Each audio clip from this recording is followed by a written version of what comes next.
sister. It's really, really nice to meet ya. I just met this 5'7" guy who's just my type. I like the way he's speaking, his confidence is peaking. Don't like his baggy jeans, but I'ma like what's funding me. Lembro do início, eu me sentia bem feliz, tudo iluminado, tinha cor. Hoje é preto e branco e tudo começou quando você saiu do meu lado. Lembro bem dos chocolates que cê não dividiu bem, foi cada um pro seu lado. Triste que cê levou o doce, chocolate é da vida e eu fiquei com o amado. Não sei se sigo minha vida, e espero um dia você vir. O problema é que se você voltar, novamente posso te ver partir. Não sei se vale arriscar, já arrisquei muito por você.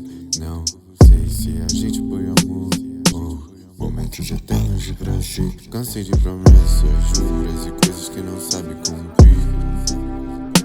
Tempo passou, tudo acabou. Te olhei nos olhos, não reconheci. Por que você faz assim?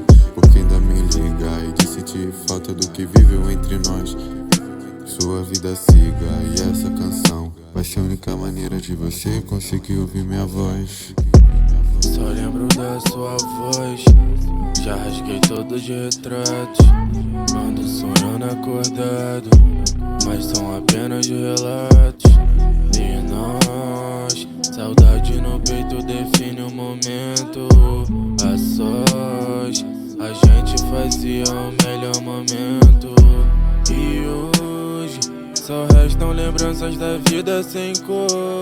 Apenas uma prosa, uma noite de prazer. Já não sei se foi amor, mas vejo que a hora passa. Aí não tem mais o que fazer. Vejo que o cupido falhou. Mais uma vez eu me encontro em deprê. Vejo que o mundo falhou. Mais uma vez eu me envolvo em doses pra poder esquecer.